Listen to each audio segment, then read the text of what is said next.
Hayeng se Thangja Numit ko. Thangja Numit se Thangja ki Towba Yaba ritual and hara gadi cleansing gumba se Thangja Numitta Towba yai ko cleansing Towba and hara gadi kaino negative energies gumba yum dagi lauthokpa hari negativity gumba release tawhonba kholonba sugumba mayam se ishadagi oiro wakhandagi oiro imungdagi oiro adumba mayam do ko hari cleansing se Saturday sina khwaidagi phaba oiba sigi numit se ko akoina sitokpa chamthokpa khoppa sugumba mayam se ko ado khwai first ko hari longa karpurga mai thabion haina ko long karpur mai thab se kai gino hai kan se da blockages gumba leiba se khoi gi life da block leiba hara gadi akoi gi thabak da block leiba ni khangde natraga hari pisang thagi block leiba ni khangde tum tawrubagumba sum ipan panbagi type ta leragadi ko hadi long di khangbirani ko mayam na ko hadi koigi kwadaga hapado long pal kan hana club se ko si hapaye aduga amana karpur haragadi karambano ha kan sigi se ko koigi chana basu nate fida hapado sunte ko tongana si thopani ko macha macha sumaina koigi tablet ki type ta hadi kuptak tawraga si sine ko hadi si hape tang yeng biyo ko si camphor ne laise ko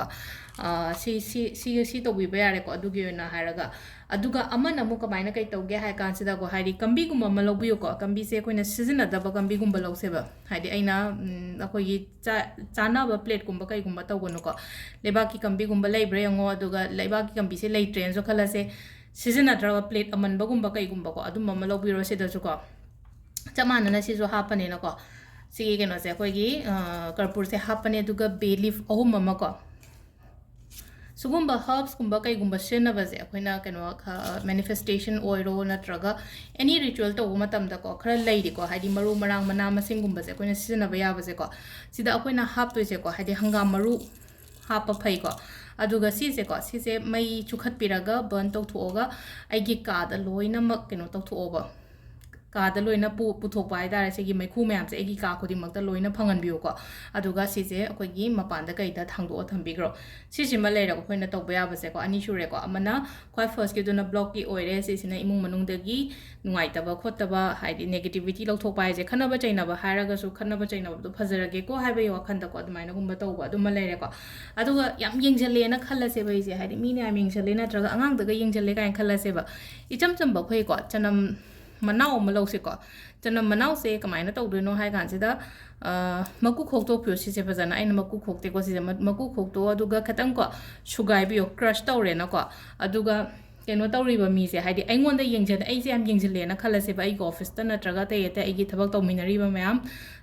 keno dukan phammi kain khala se aingon da mi sing se am je yengje le khosle kain khala ga di si se maku khok to khatang sugai ra ko ai gi mo pa ma kha da ko thammo ba haidi che ma da ha petang yom ge ra ko haidi cho cho law da na ba aduga sigi pot se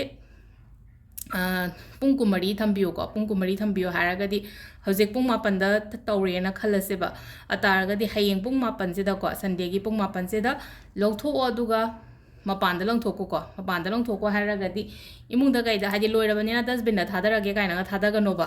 aigi yumgi mapan da harage sumang da langtho kera kondong wang ma da langtho kera khatang lapna langtho khro ba gate ki wang ma da langtho piro ko aduga ngasai gi akoi gi society gumba leiba haidi flat gumba da leiba ko po oiraga na adum aigi yumgi mapan da kaida dumai taroga langtho piba ma yare ko sima leire ko aduga last ki oina ama gatang haidi si myam se pot myam se am ta leitre na khala se basum ataragadi aigi nungai taba mayam se ko black color gi pen mana loi ithoba aigi paper acho ma lo ko ne se macha oin lore ko nungai taba haragadi stress hara sine ko engon da stress yam leire na khala se ba adagi concentrate to ba ngamdre kain khala se ba adi angang nge hai dar like to no concentrations adagi health issues kaina ga hara sine ko aingon da hojek lairi ba problem sum lairi lai ngon da lai na khala se ba health issues adagi so ai na pam da ba pot myam se loina black color amana iro aduga haidi cut ko loina cut to ro haidi ai pam ai na ohening ba thaba am ta na te na sigi myam se mi gi maming phau ba I ba yai ko mi maming haraga di ai ngon da yamna disturb to ba mi ai ngon da yet pa gum ba mi le raga di maming do iraga just cut it aduga si se sisul ka koina burn to tho aswe ko hadi burn to matam sida asom gi side ta thup kera na traga china thup na traga kaino tok shano matam sida wakhan sida khallo hadi chat khrasa no ko ai gi life ta gi na ko aduga sigi pot se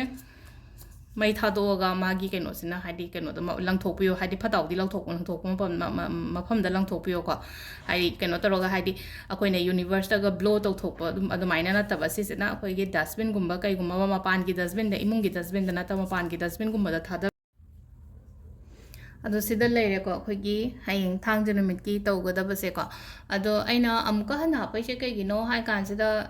ꯍꯌꯦꯡ ꯇꯧꯒꯗꯕꯗꯣ ꯑꯗꯨꯝ ꯍꯥꯞꯄꯤꯔꯛꯑꯣ ꯍꯥꯏꯔꯛꯄꯁꯨ ꯌꯥꯎꯋꯦꯕ ꯍꯥꯏꯗꯤ ꯃꯃꯥꯡ ꯍꯞꯇꯥꯗ ꯇꯧꯈ꯭ꯔꯒꯁꯨ ꯀꯥꯎꯕꯁꯨ ꯌꯥꯎꯋꯦ ꯑꯗꯨꯗꯨꯅ ꯍꯥꯏꯗꯤ ꯑꯃꯨꯛꯀ ꯑꯗꯨꯝ ꯔꯤꯄꯤꯠ ꯇꯧꯕꯤꯔꯛꯑꯣ ꯀꯥꯏꯅ ꯍꯥꯏꯔꯛꯄꯁꯨ ꯌꯥꯎꯋꯦꯀꯣ ꯑꯗꯨꯗꯨꯅꯅꯤꯀꯣ ꯑꯩꯅ ꯑꯃꯨꯛ ꯔꯤꯄꯤꯠ ꯇꯧꯔꯛꯏꯁꯦ ꯁꯤꯒꯤ ꯄꯣꯠꯁꯦ ꯑꯗꯣ ꯇꯧꯕꯤꯔꯣ ꯊꯥꯡꯖ ꯅꯨꯃꯤꯠꯀꯤꯁꯨ ꯀꯩꯅꯣ ꯀꯩ ꯀꯩꯅꯣ ꯑꯩꯈꯣꯏꯅ ꯇꯧꯕ ꯌꯥꯕꯀꯣ ꯑꯗꯣ ꯁꯤꯗ ꯂꯩꯔꯦ ꯉꯁꯤꯒꯤ ꯚꯤꯗꯤꯑꯣꯁꯦ ꯃꯌꯥꯝ ꯊꯦꯡꯛ ꯌꯨ